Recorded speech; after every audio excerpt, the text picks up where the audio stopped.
आज इस वीडियो में हम बात करेंगे संविधान के आत्मा के बारे में। जी हाँ, बिल्कुल। आज हम बात करेंगे संवैधानिक उपचार का अधिकार आर्टिकल 32 के बारे में। यह वीडियो बहुत इंपॉर्टेंट होने वाला है। मोस्ट इंपॉर्टेंट मैं कहूँ तो यह गलत नहीं होगा। मेरी वीडियो आप दूसरा देखें या ना देखें, यह वीडियो जरूर देखें। संविधान की आत्मा जब मैंने कहा, इसका मतलब सही में यह वीडियो बहुत इंपॉर्टेंट होने वाला है, क्योंकि इसमें पूरे संविधान की आत्मा के बारे में हम चर्चा करेंगे। इस वीडियो में हम ये भी चर्चा करेंगे कि न्याय का झरना किसे कहा जाता है। इस वीडियो में हम ये भी चर्चा करेंगे कि उच्च न्यायालय और जो सुप्रीम कोर्ट होता है, उच्चतम न्यायालय, दोनों किस प्रकार की जो याचिकाएं हैं, रिट हैं, वो जारी कर सकती है। सुप्रीम कोर्ट बड़ा या हाई कोर्ट बड़ा? आपको जानकर आश्चर्य होगा, रिट के मामले में हाई कोर्ट की शक्तियां ज्यादा है। कैसे शक्तियां ज्यादा हैं, इस पे हम चर्चा करने वाले हैं। इस वीडियो में हम ये भी चर्चा करने वाले हैं कि कैसे आप अपने मौलिक अधिकार का यदि हनन होता है तो रिट का यूज कर सकते हो। तो चलिए वीडियो को स्टार्ट करते हैं। मैं हूं विकास पाठक। सबसे पहले हम बात करें आर्टिकल 32 की, जिसे हम कहते हैं संवैधानिक उपचार का अधिकार। यह एक मौलिक अधिकार है। हमें पता है कि संविधान ने हमें 6 मौलिक अधिकार दिए हैं। पहले यह 7 था। संविधान लिखित जो संविधान था उसमें 7 मौलिक अधिकार दिए गए थे, मगर संपत्ति का जो मौलिक अधिकार है उसे हटा दिया गया। ठीक है, वो मौलिक अधिकार से हट चुका है। तो अभी है हमारे पास 6 मौलिक अधिकार। ये हैं 6 मौलिक अधिकार। इसके बारे में मैंने चर्चा भी करी है बहुत सारी वीडियो में, आप जाके देख सकते हो। फंडामेंटल राइट की एक मेरी प्लेलिस्ट है, राइट। तो इतना तो हमने समझा कि आर्टिकल 32 संवैधानिक उपचार का अधिकार है। संवैधानिक उपचार का अधिकार का मतलब क्या होता है? संवैधानिक उपचार का मतलब यह हुआ कि यदि आपके फंडामेंटल राइट, बाकी ये छठा फंडामेंटल राइट है, ठीक है, संवैधानिक उपचार का अधिकार ये छठा है। इसके पहले जो 5 मूल अधिकार हैं उसका यदि हनन होता है तो आप डायरेक्ट सुप्रीम कोर्ट जा सकते हैं। इसमें ये व्यवस्था दी गई है आर्टिकल 32 में, राइट। तो ये चीजें आप समझ गए होंगे। अब हम बात करें कि B.R. अम्बेडकर जी ने क्यों कहा था ये जो 5वां जो छठा अधिकार है, जिसे हम कहते हैं संवैधानिक उपचार का अधिकार, कि ये एक आत्मा है, संविधान की ये आत्मा है, क्योंकि इसमें संविधान की सारी मूल विशेषताएं हैं। क्योंकि ये बाकी जो 5 अधिकार हैं उनको प्रोटेक्शन देने का काम ये संवैधानिक उपचार का अधिकार करता है। तो ये बहुत इंपॉर्टेंट अधिकार इसलिए बन जाता है आपके लिए। आधुनिक भारत के मनु, जैसा कि मैंने कहा कि आधुनिक भारत का मनु B.R. अम्बेडकर जी को कहा जाता है। साथ ही साथ उन्हें संविधान की जनक भी कहा जाता है और संविधान की जननी भी कहा जाता है। तो यहां से ये प्रश्न आपके एग्जाम में पूछे जा सकते हैं, ये नोट करेंगे आप। आगे हम बात करें यहाँ पे कि ये जो आर्टिकल 32 है संवैधानिक उपचार का अधिकार, आर्टिकल 32 संवैधानिक उपचार का अधिकार, आखिर इसमें क्या क्या चीजें बताई गई हैं। इसकी धारा 1 में क्या बताई गई है? धारा 1 की हम बात करें तो इसे आप ए लिख सकते हैं इंग्लिश में, आर्टिकल 32A, या आप लिख सकते हो आर्टिकल 32A हिंदी में यदि आप लिखें। क्या है इसमें? आर्टिकल 32A में यह लिखा गया है कि यदि मान लीजिए आपका मूल अधिकार का हनन हो गया, किसी ने किया मूल अधिकार का हनन, आप क्या करेंगे? आवेदन देंगे। कहाँ देंगे? तो आप डायरेक्टली सुप्रीम कोर्ट जा सकते हैं, राइट। मगर एक चीज और समझनी बहुत जरूरी है। आर्टिकल 226, आर्टिकल 226, आर्टिकल 226 के तहत रिट जो जारी करता है वो उच्चतम न्यायालय के जगह पे उच्च न्यायालय भी करता है। आर्टिकल 226 के तहत उच्च न्यायालय भी करता है। हम आगे चर्चा करेंगे इसकी, तो अभी कंफ्यूज मत होइए, धीरे धीरे सारी चीज़ों को हम समझेंगे। तो मैंने कहा आर्टिकल 32 में यहाँ पे 4 धाराएं बहुत इंपॉर्टेंट है, ABCD। क्या है ये ABCD? हम बात करेंगे। ए में ये लिखा हुआ है कि यदि आपके मूल अधिकार का हनन होता है, आप एक आवेदन दे दीजिए सुप्रीम कोर्ट में। ठीक है, आवेदन आपने दे दिया, आर्टिकल 32A की बात हो गई, मतलब इसमें आवेदन देने की बात की गई है। आर्टिकल 32B में क्या कहा गया है?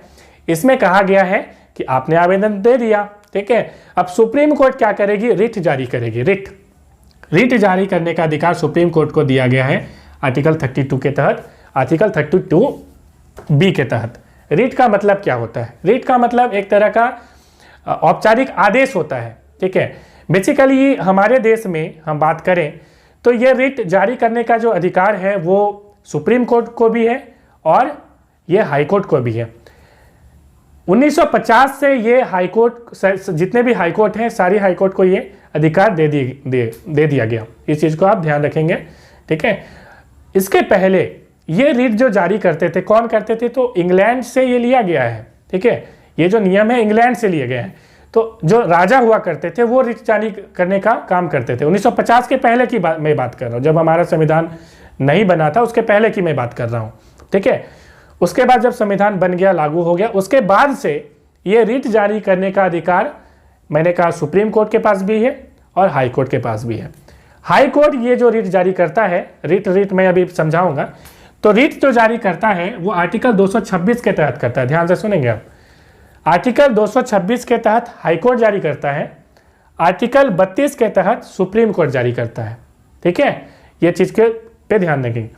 आर्टिकल 32 के तहत सुप्रीम कोर्ट 5 तरह के रिट जारी करता है। समझेंगे आगे कौन कौन से 5 रिट हैं। दूसरी तरफ हम बात करें हाई कोर्ट की, तो हाई कोर्ट आर्टिकल 226 के तहत 6 तरह की रिट जारी करता है। ये 5 रिट जो सुप्रीम कोर्ट जारी करता है, उसके अलावा और एक रिट वो एक्स्ट्रा जारी कर सकता है, जिसे हम कहते हैं, क्या कहते हैं?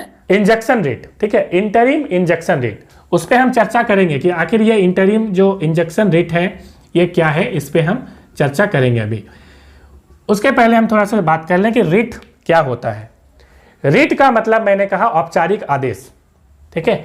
औपचारिक आदेश का मतलब यह हुआ कि जैसे रिट का हिंदी में याचिका कहते हैं। जैसे मान लीजिए आपका फंडामेंटल राइट का हनन हो गया, आपने अप्लाई किया। अब क्या करेगी सुप्रीम कोर्ट या हाई कोर्ट? वो जो है आदेश जारी करेगी, ठीक है। जिसने हनन किया है उसके खिलाफ वो आदेश जारी करेगी, आपके लिए करेगी, समझ रहे हैं? तो उसे हम रिट कहते हैं। आगे चलेंगे, कितने प्रकार के रिट हैं आगे चर्चा करेंगे। आर्टिकल 32C क्या कहता है? आर्टिकल 32C ये कहता है, आर्टिकल 32 का तीसरा जो धारा है वो ये कहता है कि ये जो रिट जारी करने का अधिकार है सुप्रीम कोर्ट और हाई कोर्ट को है, मगर इसके अलावा भी दूसरे जो कोर्ट हैं उन्हें ये अधिकार दिए जा सकते हैं। किसके द्वारा? संसद के पास ये अधिकार है कि ये जो रिट जारी करने का अधिकार है वो हाई कोर्ट और सुप्रीम कोर्ट के अलावा दूसरे कोर्ट को भी दे सकती है, मगर ऐसा अभी तक किया नहीं गया है। इस चीज़ को भी आप नोट करेंगे, ठीक है। अभी तक ऐसा अधिकार दूसरे को नहीं मिला है, सिर्फ हाई कोर्ट और सुप्रीम कोर्ट ये रिट जारी कर सकती है, ठीक है। चलिए, डी में क्या लिखा हुआ है? आर्टिकल 32D में, डी में ये लिखा हुआ है कि मान लीजिए रिट जारी करने का अधिकार तो चलिए हाई कोर्ट सुप्रीम कोर्ट के पास है। अब ये रिट, या यूं कहें कि जो फंडामेंटल राइट के तहत आप सुप्रीम कोर्ट में जाते हैं वो अधिकार आपसे छीना जा सकता है। मीन्स आप एक ऐसा सिचुएशन आ सकता है जब आप अपने मौलिक अधिकार को मांगने के लिए, उनकी रक्षा करने के लिए सुप्रीम कोर्ट के पास नहीं जा पाएंगे। वो कौन सा सिचुएशन है? आर्टिकल 359 के तहत ये राष्ट्रपति आपातकाल लगाएंगे तो उस कंडीशन में ये सारी चीज़ें रद्द कर दी जा सकती है। ये लिखी हुई है आर्टिकल 32D में। चलिए, यहाँ तक हमने समझ लिया। अब रिट पे हम लोग बात करते हैं कि रिट जो है, अच्छा एक चीज़ मैंने बताना भूल गया यहाँ पे, ये जो रिट होती है ना, इसे न्याय का झरना कहा जाता है, रिट को, ठीक है। ये इस चीज़ पे आप ध्यान रखेंगे, रिट को न्याय का झरना कहा जाता है, ठीक है। और ये रिट पहले राजा जारी करते थे, अभी हाई कोर्ट और सुप्रीम कोर्ट करते हैं, ठीक। चलिए, बहुत इंपॉर्टेंट है रिट, न्याय का झरना वाला कंसेप्ट। और यहाँ तक तो हमने ये भी समझ लिया कि आर्टिकल 32 को हम कहते हैं संविधान की आत्मा, और ये कहा था BR अम्बेडकर जी ने। चलिए आगे हम बात करें कि रिट कितने टाइप के होते हैं। तो रिट सुप्रीम कोर्ट जो जारी करता है आर्टिकल 32 के तहत वो 5 तरह के होते हैं, ठीक है। और ये जो हाई कोर्ट जारी करता है आर्टिकल 226 के तहत वो होते हैं 6 तरह के। अब यहाँ पे दोनों में अंतर क्या है, थोड़ा पहले इसको समझते हैं, फिर हम लोग रिट पे चर्चा करेंगे कि ये जो हाई कोर्ट और सुप्रीम कोर्ट जारी कर सकता है रिट, दोनों में अंतर क्या है। अंतर बहुत इंपॉर्टेंट है। अंतर यह है कि आर्टिकल 226 के तहत जो रिट जारी करती है, जो आदेश देती है हाई कोर्ट, वो बाध्यकारी नहीं है। मतलब आप ऐसा डिमांड नहीं कर सकते कि मौलिक अधिकार की रक्षा के लिए आप हाई कोर्ट भी जा सकते हैं, सुप्रीम कोर्ट भी जा सकते हैं। आप चले गए हाई कोर्ट, अब ऐसा बाध्यकारी नहीं है हाई कोर्ट कि आर्टिकल 226 के तहत वो रिट जारी करे ही, वो बाध्यकारी नहीं है, मतलब बाध्य नहीं है हाई कोर्ट। इसी मतलब वो सही अर्थ में मौलिक अधिकार का रक्षक नहीं है। इसलिए तो हम कहते हैं कि सुप्रीम कोर्ट हमारे मौलिक अधिकार का रक्षक है, क्योंकि वो बाध्य है। आर्टिकल 32 के तहत यदि आपके मौलिक अधिकार का हनन हुआ है तो सुप्रीम कोर्ट वो जो रिट है, 5 तरह के रिट जारी करेगा ही करेगा, वो बाध्य है। ठीक है, इसलिए आर्टिकल 32 के तहत सुप्रीम कोर्ट को मौलिक अधिकारों का रक्षक कहा गया है। ठीक है, चलिए, एक तो ये हमें समझ में आया कि आर्टिकल 226 के तहत हाईकोर्ट की जो रिट होती है वो बाध्यकारी नहीं है, मगर 32 के तहत जो मौलिक अधिकारों की रक्षा के लिए सुप्रीम कोर्ट जो रिट जारी करती है वो बाध्यकारी होती है। चलिए, यहाँ तक समझ में आया। दूसरा कि रिट जो जारी करती है हाई कोर्ट, वो एक ज़्यादा करती है, 5 के अलावा 5+1 एक ज़्यादा, तो इसे हम कहते हैं इंटरिम इंजंक्शन। क्या है ये? इसका मतलब ये हुआ कि मान लीजिए कि आपके मौलिक अधिकार का हनन हुआ है, समथिंग कुछ हुआ। मान लीजिए, एक मैं कहानी कहता हूँ, थोड़ा एग्जांपल से समझते हैं। मान लीजिए कि आपका कोई प्लॉट है, ठीक है। अब प्लॉट में, प्लॉट का मतलब ज़मीन है, और ज़मीन में कोई किसी ने जो है गैर कानूनी तरीके से वो उसमें बिल्डिंग बना रहा है या कुछ समथिंग बिल्डिंग बाउंड्री वगैरह कर रहा है। आप जाएंगे कोर्ट के पास, ठीक है। तो हाई कोर्ट आर्टिकल 226 के तहत इंटरिम इंजंक्शन लगा सकती है, मतलब एक तरह से अस्थायी रूप से वो क्या कर सकती है कि उसे बंद करवा सकती है उस काम को, कि भाई तुम एक काम करो, तुम ये वाला जो गैरकानूनी है या समथिंग कुछ भी है, ये कंस्ट्रक्शन को बंद कर दो। ये काम सिर्फ हाई कोर्ट कर सकती है, इस चीज़ पे आप ध्यान रखेंगे। मगर सुप्रीम कोर्ट की हम बात करें तो इस तरह की इंटरिम इंजंक्शन लगाने की उन्हें पावर नहीं है। इसका मतलब है कि ये इंटरिम मतलब त्वरित के लिए बहुत जो है यूजफुल है हाई कोर्ट। सुप्रीम कोर्ट की जहाँ तक हम बात करें तो हमने कहा कि फंडामेंटल राइट के लिए वो जिम्मेदार है। सिर्फ आप फंडामेंटल राइट के लिए ही सुप्रीम कोर्ट के लिए ये आर्टिकल 32 का यूज़ कर सकते हो, ठीक है। चलिए, यहाँ तक हम समझ में आया हमें। और हाई कोर्ट फंडामेंटल राइट के अलावा दूसरा भी वो रिट जारी कर सकता है। चलिए, इसलिए तो हम कहते हैं कि जो हाई कोर्ट की जो पावर है वो ज़्यादा होती है रिट के मामले में, क्योंकि वो फंडामेंटल राइट के अलावा भी अलग से रिट जारी कर सकती है। अब ये रिट मैं कह रहा हूँ कि रिट है क्या, ठीक है। तो ये 5 तरह के रिट हैं। सबसे पहला जो रिट है उसे हम कहते हैं बंदी प्रत्यक्षीकरण। बंदी प्रत्यक्षीकरण क्या है ये भाई? बंदी प्रत्यक्षीकरण, जिसे हम लैटिन वर्ड में क्या कहते हैं, हबीज कॉर्पस या हैबियस कॉर्पस भी कई बार कहते हैं, हबीज कॉर्पस।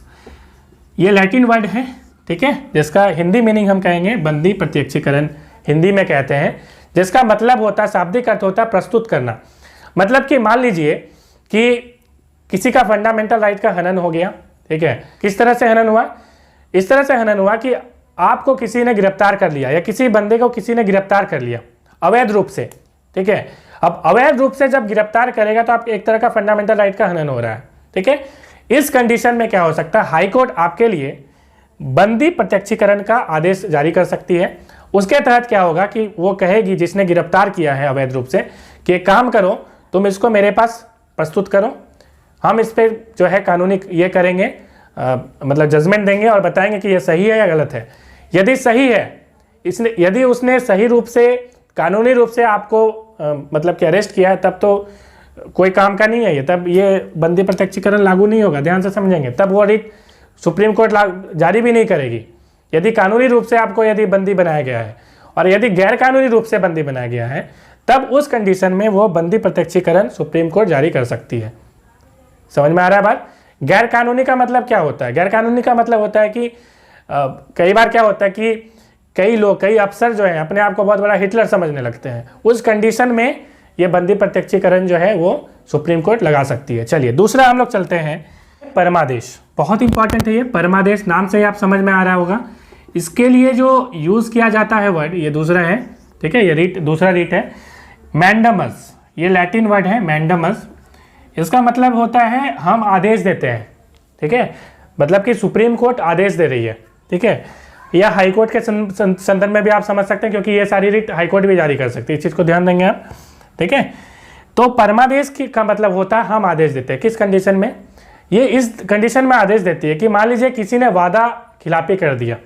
एक गाना है ना, कहते हैं कि वादा किया तो निभाना पड़ेगा, वो वाली बात है कि मान लीजिए किसी ने वादा किया, किसी ने मतलब कि उस तरह के वादा नहीं, ठीक है, कि सातों जन्म साथ निभाएंगे, इस तरह के वादे नहीं।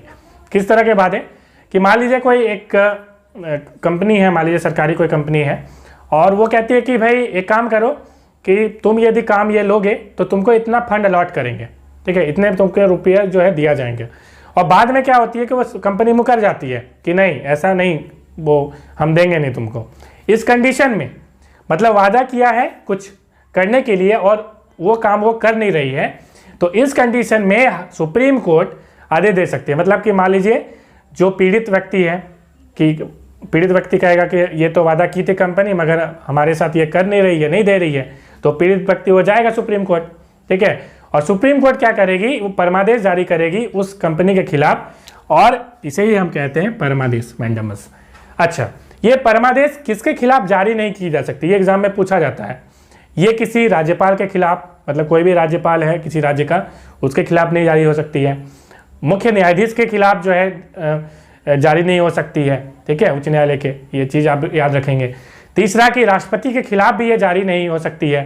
चौथा, किसी निजी व्यक्ति के खिलाफ, मतलब हमारे और आपके खिलाफ, निजी व्यक्ति के खिलाफ, पर्सनल कोई एक व्यक्ति के खिलाफ जारी नहीं हो सकती है। इस चीज़ पे आप ध्यान देंगे, परमादेश का ये कंसेप्ट है। तीसरा जो है उसे हम कहते हैं प्रतिषेध।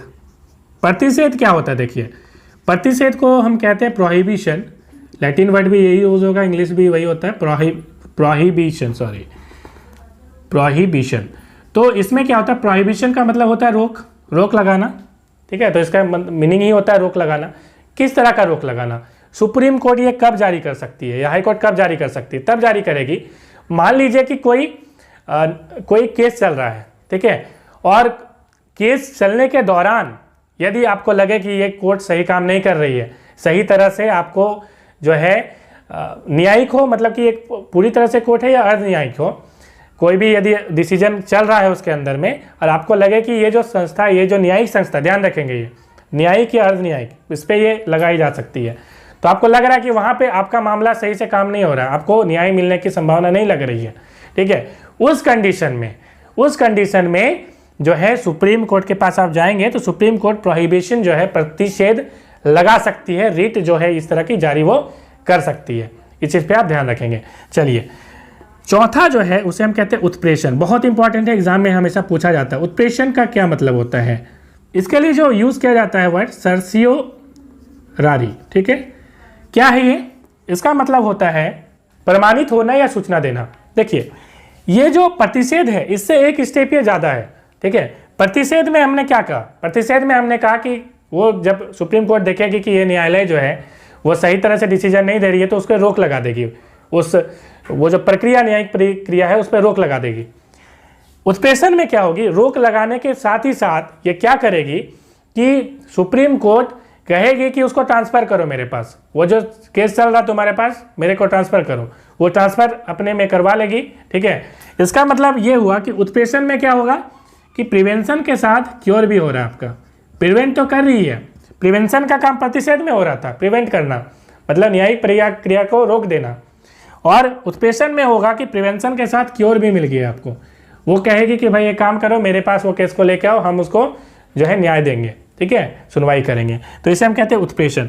और पांचवा जो है, पांचवा कहते हैं अधिकार परीक्षा। क्या है अधिकार परीक्षा, इसे हम कहते हैं को वारंटो, अधिकार परीक्षा, ठीक है, इसको हम लोग लिखते हैं को वारंटो। क्या है ये भाई, इसका मतलब ये होता है कि प्राधिकृत या वारंट के द्वारा, बेसिकली बहुत इंपॉर्टेंट है ये, जितने भी मैंने अभी तक 4 जो रिट बताए हैं, 5वां रिट में अंतर ये है कि ये 4 रिट को छोड़कर 5वां रिट में अंतर ये है कि ये जो 5वां रिट है ये कोई भी यूज कर सकता है, मतलब आप भी, लेकिन चारों जो रिट था ये पीड़ित व्यक्ति कर सकता है। मान लीजिए कोई पीड़ित व्यक्ति है, उसके मानवाधिकार मैं कह रहा हूँ, मूल अधिकार की यदि अवहेलना हुई है, ठीक है, उस कंडीशन में ये 4 रिट जारी करवाए जा सकते हैं। आप एप्लीकेशन देंगे भाई ये सारी रिट जारी होनी चाहिए, मगर जो 5वीं रिट है अधिकार परीक्षा, ये कोई भी बंदा, आपका मौलिक अधिकार का हनन नहीं हो रहा है तो भी आप जारी करवा सकते हैं। कैसे कर सकते हैं, देखिए,